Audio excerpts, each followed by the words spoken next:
ওই সামনের বাড়িটা একটু দাঁড়াবেন। কেন? আমার বান্ধবী উঠবে এই বাড়িটায়। আয় বস। ওইভাবে কি দেখছো? কিছু না। এটা আমার বান্ধবী তুই না, এটা তোর হবুদুল্লাহ ভাই। ভালো আছেন ভাই? হে এই শাড়িটা দেখো দিনি। ভালো। ট্রাই করবো? হ্যাঁ করো। ট্রায়াল রুমটা কোথায়? ওই দেখেন সামনে। ভাবি একটু আসো না। তুই না, তুমি আমাকে চিনতে পারছো? চিনবো না কেন? আপনি আমার বান্ধবীর হবু স্বামী আর আমার দুলা ভাই। জানতাম তুমি আমাকে চিনবে না।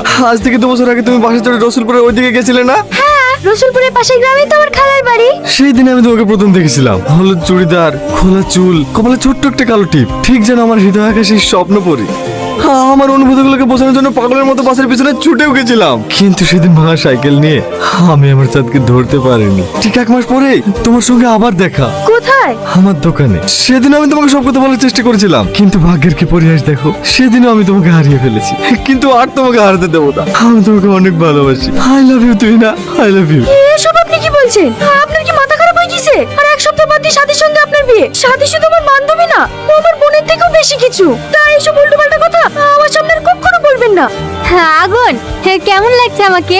কি ব্যাপার তোমার চোখে পানি? ওর চোখে পোকা পড়েছিল তো সেই জন্য। দেখি দেখি।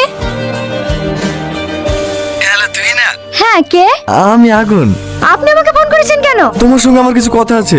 আপনার সাথে আমার কোনো কথা নাই। দয়া করে আমাকে আর ফোন করবেন না। কে ফোন করেছিল? চিনিনি মা, রং নাম্বার। নাম্বার কোথা থেকে পাই তোর? তা আমি কি জানি, কারোর সাথে লিসে মনে হয়। মা, টর্চ লাইটটা কোথায় আছে গো? দেখ সানসেটেই আছে। রাতে আবার কোথায় যাবি? ভাবি চিপস খাবে বলছে। এই ভোলাদের দোকান থেকে 2টো চিপসের প্যাকেট কিনলে আসি।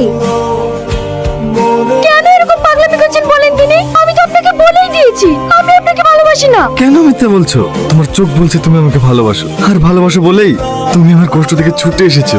দেখেন ওসব সিনেমা ডায়লগ করা বন্ধ করেন। আপনি দিনরাত 24 ঘন্টা আমার বাড়ির সামনে পড়ে থাকলেও আমি আপনাকে ভালোবাসবো না। দেখেন ছেলে মানুষই করেন না, আপনাদের এনগেজমেন্ট হয়ে গেছে। আর তাছাড়া রাতেও আপনাকে নিয়ে অনেক স্বপ্ন দেখে ফেলিছে। দয়া করে আপনি আমার বান্ধবীর মনে কষ্ট দিয়েন না। এলিটা কে রে তুই না? কালকেও দেখুন এখানে দাঁড়িয়েছিল। আমার বন্ধু ছোট আব্বা প্রজেক্ট দিতে এসেছিল, ভয়ে বাড়িতে ঢুকতে পারেনি। আপনি যদি আমাকে একটু ভালোবেসে থাকেন